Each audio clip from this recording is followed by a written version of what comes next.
The 2023 NFL regular season is soon coming to a close, and that means one elite player will win the prestigious award of NFL MVP.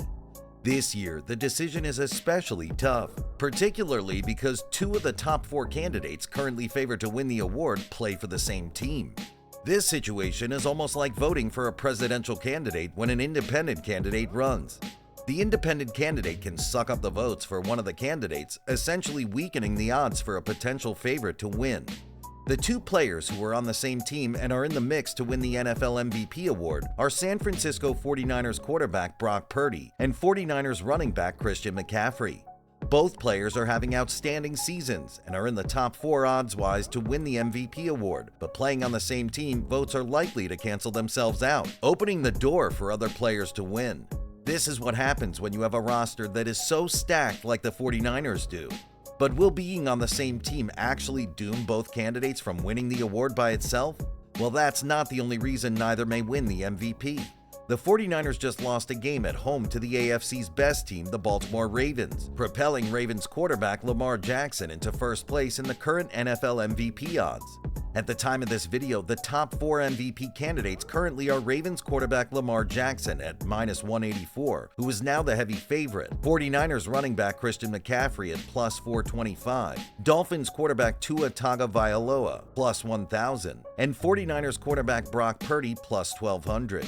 The 49ers and Ravens just squared off in a Christmas battle for the best records in the NFL, and the Ravens prevailed, making a strong case for Lamar Jackson to win the award.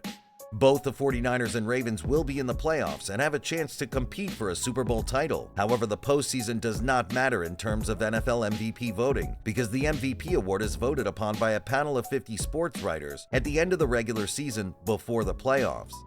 Jackson clearly looked like the better quarterback in the head-to-head matchup between him and Niners quarterback Purdy. However, should one game decide the award for the entire season? If you look at the total season stats, you can still make a strong argument for Purdy.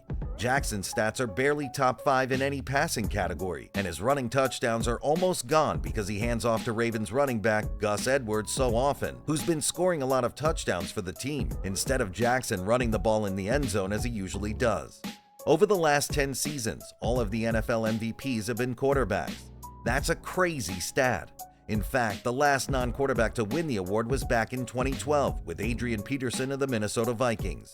With the league rules now heavily protecting quarterbacks, the position has become so important that it's almost a lock that a quarterback will win every year. Last year, Chiefs quarterback Patrick Mahomes won the award and also went on to win the Super Bowl. So who will prevail this season? So let's say that the heavy trend of quarterbacks winning the MVP will continue as it has the last decade, so we can eliminate Christian McCaffrey from contention. That leaves three quarterbacks who are currently the favorites, being Jackson, Tua, and Purdy. Let's also assume that Purdy's canceled out by voters who wanted to vote for him or McCaffrey because they're on the same team. That leaves us with Tua and Jackson. Jackson also won the head-to-head matchup with the other best team in the league, the 49ers. So in a crazy year with so many great players switching places as MVP favorites, in an almost impossible attempt to pick the best one, Lamar Jackson of the Ravens will be the one who will hoist the MVP trophy up at the end of the season.